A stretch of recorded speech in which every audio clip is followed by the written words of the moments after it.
What's up, YouTube? It's your boy WizCast77. Bring you a special treat today. I got a segment on the Magicals, or as they're known in the TCG, the Prophecy Monsters. I don't know why Konami decided to change the name for the TCG, but it's whatever. Prophecy, Magicals, it all works. But today I'm going to be talking about the monsters. What I'm going to do today, I'm going to go through all the Prophecy monsters that are released in Return of the Duelist. I'm not going to go over the Abyss Rising ones yet, because it's pretty far along for us. It won't be here till December, even though, you know, that's the deck that everybody's testing and playing with that I see on yugitube. I'm going to go over the most important ones right now, and then I'm going to talk about the magic spell cards, the spell cards next segment, and I'm going to talk about cards that work well with the archetype, and, you know, I'm going to come up with another segment, eventually leading all the way up to the deck profile, you know, whenever I get all the cards for the Magicals, or excuse me, the Prophecy monsters. Damn Konami. Alright, let's start with the one I think is the most important actually right now, and probably the most important, you know, period of the archetype, including the Abyss Rising stuff, and that's the Spellbook Magician of Prophecy. For those of you that don't know what he does, when this guy is normal summon or flip face up, you add one Spellbook spell card from your deck to your hand. So he's pretty much the Stratos of the deck, searching out those all-important Spellbook cards, the ones that do, you know, all the crazy shenanigans, which I'll get into next segment. He's only 2 stars. He's a water monster, 500 attack, 400 defense, so he dodges bottomless, but his weak stats can pose a problem if you don't have any backup for him or any back row or any further plans with him. I'll suggest some combo tips and things with him later on in this series. But for now, even though he's weak, he's probably the most important spellcaster, or prophecy monster in this series. Alright, the next one, we're going to look at Temperance of Prophecy. Probably actually one of the most powerful spellcaster cards ever printed. Temperance is 3 stars, earth monster, and once during your main phase, if you played a Spellbook spell card this turn, you can tribute her to special summon a level 5 or higher, light or dark, spellcaster type monster from your deck.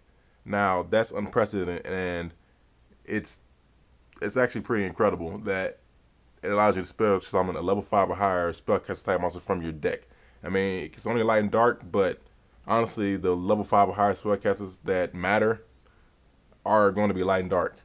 Just being real. During this turn, though, you cannot special summon another level 5 or higher monster than the turn you activate its effect, which honestly is not a big downfall. Use your normal summon on her, or you can special summon her through some other means, and tribute her, special summon the next monster that I'm going to talk about, High Priestess, probably the most popular monster target for Temperance of Prophecy. And her effect states, you can reveal 3 Spellbook cards from your hand, special summon this card from your hand. Once per turn, you can banish 1 Spellbook card from your hand or graveyard to target 1 card in the field. Destroy that target.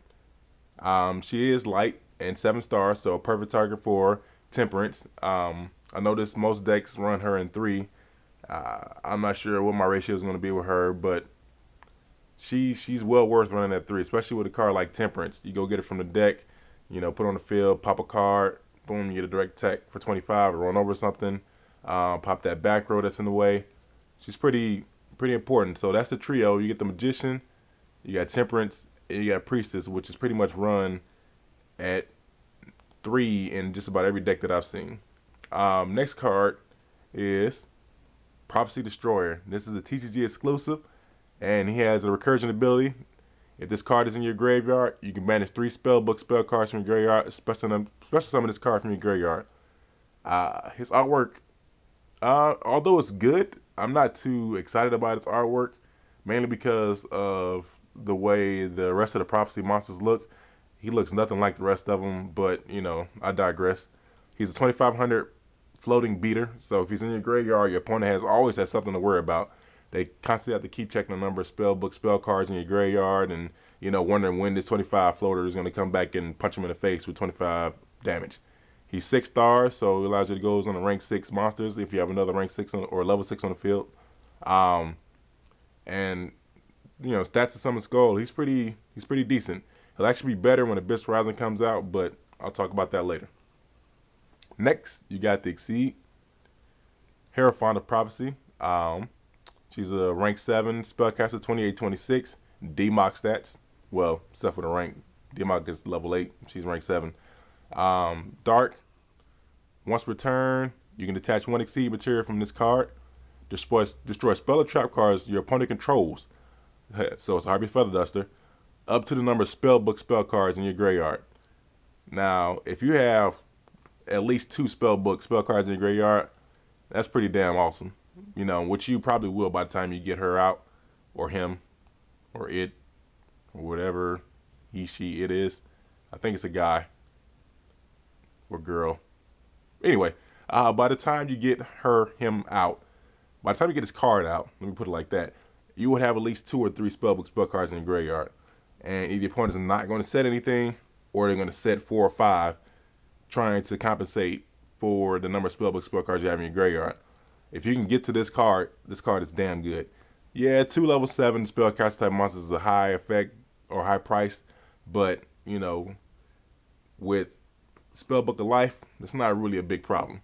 Hierophant, in my opinion, is an awesome exceed monster for the Prophecy archetype. Next, talk about Strength of Prophecy. I like Strength, but I don't see her being used too much this time around. Her effect reads, once per turn, you can shuffle 1 Spellbook spell card from your graveyard to your deck. Target 1 face-up spellcaster type monster on the field. Increases level by 1 and is attacked by 500. Now, the level and attack increase is permanent, guys. So that's something to think about. She is a good card, but honestly, you'd have to kind of build a deck around her. She's good for, you know, rank 5 exceeds, or you know, even rank 6 exceeds, rank 4s if you got another level 3 on the field. She is a good card, but I may or may not build a deck around her, but I don't think she goes in a traditional Prophecy build. Next, we have the Amours of Prophecy, which that picture quality is horrible on Wikia, but anyway. And his effect reads, once per turn, you can reveal 1 Spellbook spell card in your hand, special summon 1 level 4 or lower spellcaster type monster from your hand.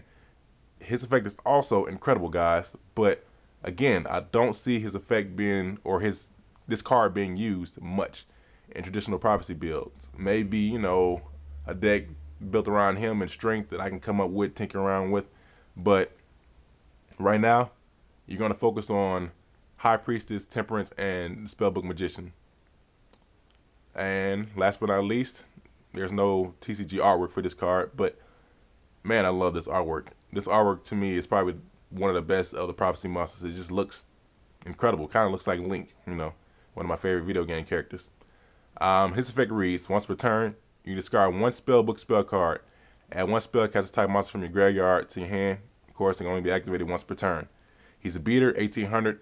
Attribute is kind of weird. He's wind, but you know, it's whatever. Again, guys, a great effect, but I don't think he'll be used this go around with the Prophecy monsters. Like I said, there may be a deck built around him, but I just don't see him being used. This is actually it for the Prophecy monster update. The 3 biggins of the archetype right now, Temperance, Spellbook Magician, and High Priestess, are all you're going to see when the archetype comes out, pretty much. There are going to be some people that wants to do it differently and use Strength, use Amours, use Chariot, try to run around the whole, you know, archetype thing. But honestly, the big 3 are the ones to be looking out for. All right, this is WizCat77 of the Yu-nique Alliance. If you don't know who the Yu-nique Alliance is, check them out on my page. That's Yokin88, Lord Solar Prime, Lord Luna 6G75, and Drea 55597. Great guys, great content, and look forward to more of this Spellbook of Prophecy series that I have coming out. Next, I'm going to cover the Spellbook spell cards, and after that, I'm going to cover cards that work well with the archetype. Stay tuned. I'm excited, very excited about this archetype, and peace out, YouTube.